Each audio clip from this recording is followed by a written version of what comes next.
It's the day of Elmwood's tabletop sale in Stafford. This twice-a-year extravaganza raises between £3,000 and £4,000 in total each year for various charities.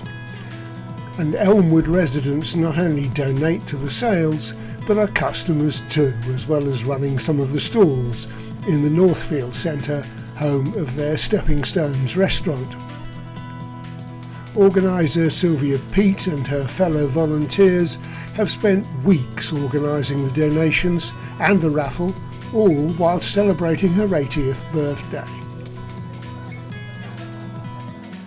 We have a lot of clothes, a lot of nice, good clothes, some with tickets still on them. Yeah. And we sell them very cheap and cheerful, and it all adds up at the end of the day. It does. The raffle up there's 28 prizes.